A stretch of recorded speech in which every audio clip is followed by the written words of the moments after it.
I've lost count of how many times I've watched some guy show up with a brand new, tricked-out pistol, only for it to choke halfway through a mag, while I'm still running my beat-up Glock 19, like it just left the factory. You'd think with all the modern bells and whistles, these new pistols would leave the classics in the dust, but the truth is, some of these old dogs still bite harder and run longer. What's up, everyone? This is Scott from Line45, and today we're diving into the so-called outdated guns that are still outselling the flashy new models in 2025, and why you'd still bet your life on them. Before anything else, let me do this quick plug. Hit the like and subscribe buttons, all the buttons that you can see below. Don't forget to leave a comment, too. I know it feels like a hassle, but those things help my channel a lot. Now, let's get back to the good stuff. Beretta 92 FS. I was barely 19 the first time I held a Beretta 92 FS. Old school Marine handed it to me on the range with a grin and said, "Son, this is what the Corps trusted for decades, so don't baby it." That pistol was scratched up, worn slick in spots from holster time, and I swear it looked like it had seen a war or two. But it ran. Clean, smooth, like it was born to cycle brass and spit lead. Fast forward to 2025, and I've owned half a dozen modern handguns, but there's still a Beretta 92 FS in my safe, and it still outsells plenty of polymer newcomers for a reason. The 92 FS is what you'd call a full-figured sidearm, 8.5 inches long, 4.9 2-inch barrel, 5.4 inches tall, and weighs a solid 33.3 ounces unloaded. You're not hiding this thing in basketball shorts, but that heft tames recoil like a breeze. It's built on an anodized aluminum alloy frame and sports a carbon steel slide, topped off with Beretta's tough Brunaton finish. The barrel is chrome-lined for longevity, the kind you measure in decades, not just range trips. Now, the heart of it is that short recoil delayed locking block system, a mechanical design that makes this pistol run flat and reliable. The open slide design isn't just a signature Beretta look. It's there to reduce friction and keep the thing cycling like it has something to prove. And that double action, a single action trigger is old school, yeah, but in the best way possible. Long double action first pull, then it snaps into a single action mode that's crisp and predictable.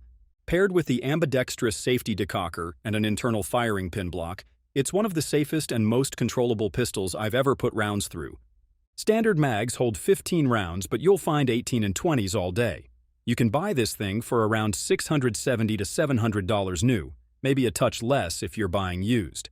But the real value comes from a platform that has survived wars, guarded presidents, and kept rolling in every corner of the world. It's a gun you buy once and keep forever. The Beretta 92 FS ain't riding on legacy alone. It's still in the fight and damn proud of it. Glock 19. I've carried a Glock 19 longer than I've owned some of my trucks, and if there's one pistol that's earned its keep 1,000 times over, it's this one. I remember clearing buildings with it during training back in the mid-2000s, bone dry, filthy, and hot enough to cook an egg on the slide, and it still ate through mags. No fluff, no failure. And here we are in 2025 with half the gun counter filled with red dot ready compensator-wearing sci-fi pistols, and yet the Glock 19 still outsells most of them. Why? Because it still does the job better than most, and it's never tried to be anything it's not. The Gen 5 Glock 19 is about as refined as the platform has ever been. It's 7.28 inches long, with a 4.02-inch Glock marksman barrel that's cold hammer forged, and features updated rifling for tighter shot groups. The height is 5.04 inches, the weight is 23.63 ounces unloaded, and it's built on a polymer frame reinforced with steel. Nothing fancy, just reliable as all hell. The NDLC finish on the stainless slide gives it solid protection from sweat, salt, and everyday abuse. The front of the slide is now beveled for slicker holstering, and that's something we appendix carriers appreciate.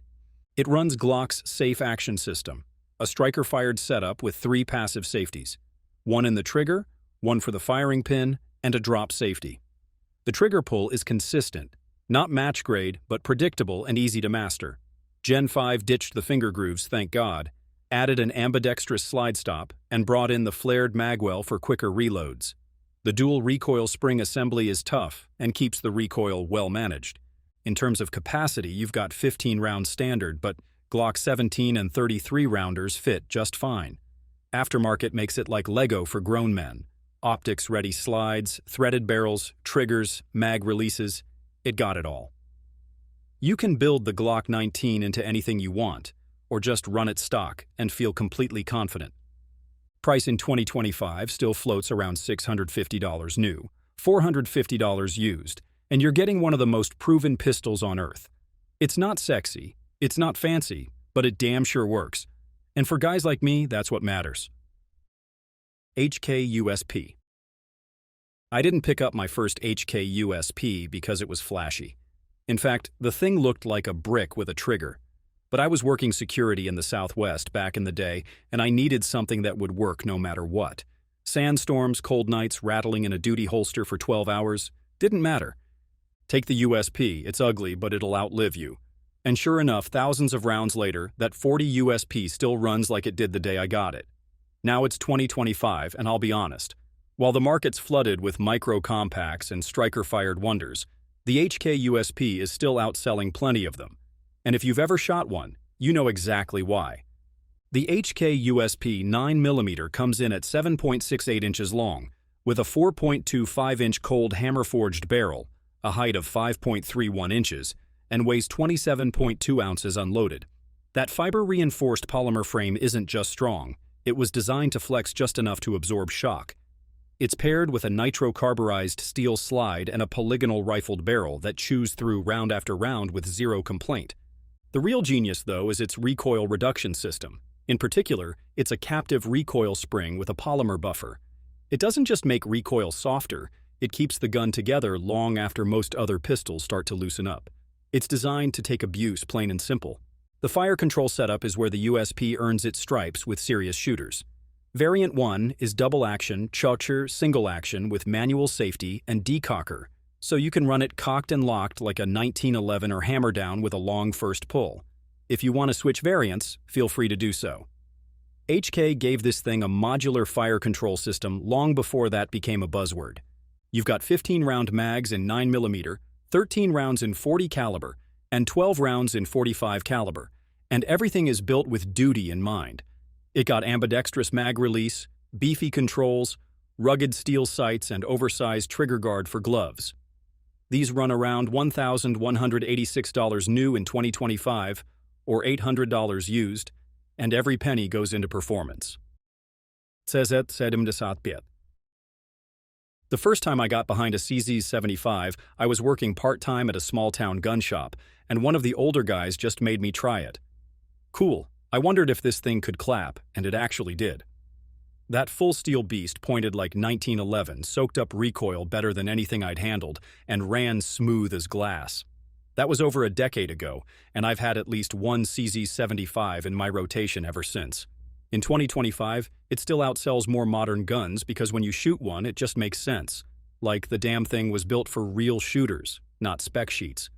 Specs-wise, the CZ 75B clocks in at 8.1 inches long, with a 4.6-inch cold hammer-forged barrel, standing 5.4 inches tall, and weighing a meaty 35.2 ounces unloaded. That all-steel frame might not win any lightweight awards, but the moment you fire it, you'll appreciate what that mass does. It soaks up recoil and keeps the gun tracking laser straight during double taps and controlled pairs. And the real kicker is that it slide rides inside the frame rails, which is rare outside of high-end race guns. It gives the CZ that tight lockup and low-bore axis that translates to real-world accuracy, not just brochure fluff. The internals are all meat and potatoes, no shortcuts. It's a short recoil tilting barrel DASA system with a manual safety stop on the hammer, and firing pin block for safe carry. The factory trigger's decent, nothing crazy, but it smooths out over time and can be tuned to something competition-worthy if you're into that. The grip ergonomics are definitely elite. No weird angles, no finger grooves, just pure comfort. Magazines hold 16 rounds and aftermarket parts are everywhere. Triggers, springs, hammers, grips, you name it. MSRP for the CZ 75B hovers around $799 these days, and while it's not budget tier, you're paying for a gun that has outlived fads, trends, and more than a few next big things. The CZ 75 isn't some dated surplus piece. It's a living legend that still earns its keep. You shoot one and you'll get what I am saying. Sig Sauer P226. The Sig Sauer P226 is one of those rare pistols that has earned its reputation the hard way, through decades of real-world service, tight tolerances, and no gimmicks. Even in 2025, this full-sized, all-metal workhorse is still outselling many of the newer plastics on the market. It's not riding on nostalgia, it's riding on performance. Originally developed to compete in the U.S. military's XM9 trials in the 1980s, the P226 didn't win the contract due to cost, but it won over the Navy SEALs, and that should tell you everything you need to know about its pedigree. The P226 measures about 7.7 inches in length, with a 4.4-inch barrel, and it stands 5.5 inches tall. It weighs in at a solid 34 ounces unloaded, thanks to its anodized aluminum alloy frame and stainless steel slide, a combo that gives it a real sense of durability and balance in the hand. Internally, it uses a short recoil locked breech system, and it runs a double-action, sharper single-action trigger paired with a decocking lever, so you can carry it hammer down without worrying about a safety lever. That double-action pull is smooth and predictable, and once you're in single action, the brake and reset are just about perfect. It's clean, crisp, and reliable. The Legion series takes everything people already love about the P226 and makes it better. From the factory, it got the Gray Guns Enhanced Leverage System trigger, G10 checkered grips, Sig X-Ray 3-day night sights, and a Cerakote Elite Legion gray finish that wears like armor. The reduced and contoured beaver tail helps with high grip and concealment, and the undercut trigger guard allows better control under recoil. As of 2025, a standard P226 will set you back around $800, while the Legion variants easily run between $1,300 to $1,500, depending on configuration. Folks still pay that kind of money for one reason: it's been tested in war zones, trusted by elite units like the Navy SEALs, and built with no corners cut. When it comes down to betting your life on a sidearm, the Sig P226 still delivers the kind of confidence no flashy newcomer can match. That's why it keeps outselling guns half its age.